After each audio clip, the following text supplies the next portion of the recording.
Olá, vamos completar a identificação dos personagens do painel central, chamado do Arcebispo. Tínhamos visto que estava aqui a figura do Duque de Viseu, Dom Diogo, vestido de São Lourenço. O Santo Diácono, tal como São Vicente, que está no outro painel, com a cara de Dom Afonso, o infante, seu sobrinho. Dom Diogo, como o fidalgo, o nobre mais importante, pertencendo à Casa Real, está aqui no centro, mas ele era ainda menor. Portanto, a sua mãe ainda tomava conta da sua casa. Ele, como o mais importante, foi para Castela para cumprir os tratados de paz, chamados Tratado de Paz de Alcáçovas. O seu primo Afonso foi para Moura e Diogo foi para a Corte de Castela. Primeiro ainda foi substituído pelo seu irmão Dom Manuel, mas depois ele iria tomar essa posse do seu encargo de refém pela paz. Penso que será por isso, como dizia no vídeo anterior, que eles estão vestidos de santos, protegidos na qualidade de reféns pela paz. Ele tem a vara de comando porque é o mais importante nobre, a Casa de Viseu, Beja, e porque o seu pai e o seu irmão, que morreu bastante novo, que lhe sucederam, o seu pai, o infante Dom Fernando, era o condestável. O seu irmão, também era jovem, não chegou a receber a vara de comando. Então ele está a ser homenageado e protegido pela outra casa senhorial mais importante e que detinha o poder militar efetivo. Este é o Duque de Guimarães, que iria ser o terceiro Duque de Bragança. O seu pai, como vimos no anterior, o segundo Duque de Bragança teria falecido, portanto, ele é duas vezes Duque, talvez por isso tinha estas duas borlas. Era o nobre mais importante de toda a Península Ibérica, tinha um poder imenso e tinha um estatuto, um privilégio de ser representado como um príncipe. Por isso é que ele está só com o joelho em terra e quase que se faz par ao príncipe Dom João no outro painel. Daí é que viriam depois os conflitos que levariam à sua condenação, à sua morte. Eu penso que esta cerimónia quer dizer que o poder outorgado a Dom Diogo de comandar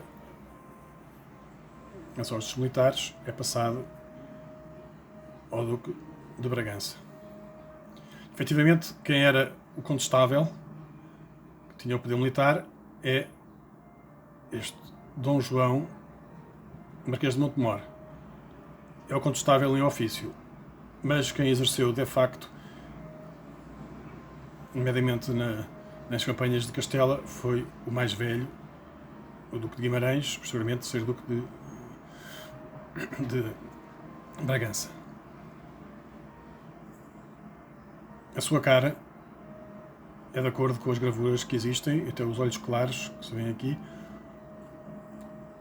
o queixo pontiagudo, isto é Vila Viçosa, tanto uma gravura como uma pintura, com barbas e bigodes, mas a cara é muito parecida. Além disso, ele tem um bastão de comando, coisa que o seu pai e o seu avô, os antecessores do Duque de Bragança, não têm, porque ele realmente exerceu esse poder. E está aqui esta demonstração.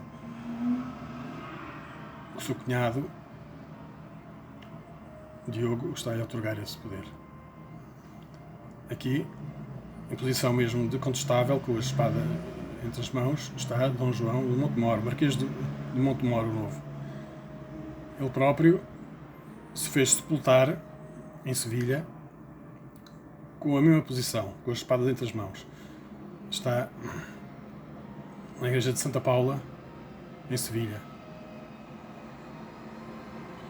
fui verificar em loco exatamente esta sua posição, o seu nariz protuberante, os seus cabelos lisos, e tem aqui um medalhão que corresponderá ao cargo de condestável. Mas isso, em relação a outros personagens, outras identificações, já outros autores disseram que este seria o condestável, ou este. Não é uma novidade, mas que este é Dom Fernando II, terceiro Duque de Bragança, que este é Dom João, Marquês de Montemor, condestável de Portugal, é a primeira vez que eu os identifiquei. Estes são outros nobres, já mais difícil de identificar. Esta situação poderia ser até, eu tive uma hipótese que poderia ser até o filho do Duque de Bragança, Dom Filipe de Bragança, que faria um paralelo com Dom João II e o seu filho Dom Afonso, mas eu penso que não, que este, pela sua importância, este é mesmo Dom Diogo. Estes personagens, penso que houve aqui alterações na cara deste, seria também uma outra hipótese do Dom Diogo, mas não sei exatamente quem é. Eu penso que este também tem aqui uma gola arroxeada, tal como estes Braganças, seria outro irmão Bragança, Dom Afonso, Conde de Faro e Dom de Mira. Este que não tem barrete, penso que seria a seguir em hierarquia o Conde de Vila Real. Sua proteção heráldica não lhe permitiria ter um chapéu como os Viseus e os Braganças.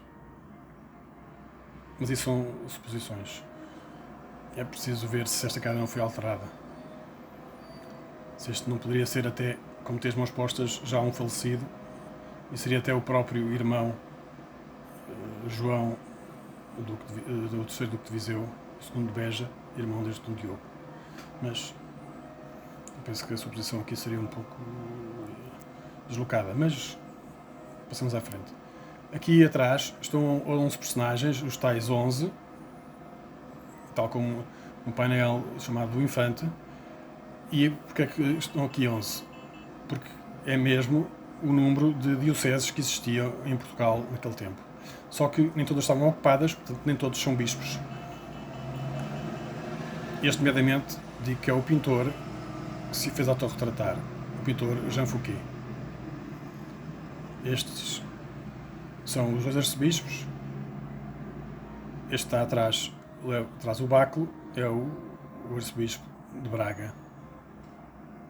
Por trás do Porto e de Coimbra, conforme confrontei com imagens deles. Este suponho que seja o bispo de Viseu. Este não é o arcebispo de Lisboa. A minha hipótese é que, por mais incrível que pareça, seria o arcebispo de Toledo. Estes dois são os primazes das Espanhas em disputa. O arcebispo de Toledo, Dom Afonso Carrilho, foi o maior apoiante de Dom Afonso V nas campanhas de Castela. E porquê é que não seria aqui o arcebispo de Lisboa? Porque ele já era cardeal e já estava em Roma, e portanto ele estaria noutro local com as suas vestes de cardeal e não de arcebispo. Realmente, porque se tinha subido a essa posição. Temos aqui ainda o Duque de Viseu, o Bispo de Viseu, Dom João Abreu e provavelmente aqui de Tanger, mas não há como confrontar as ideias. Este sujeito que está aqui seria um letrado, possivelmente Vasco Fernandes de Lucena, o cronista. Ou,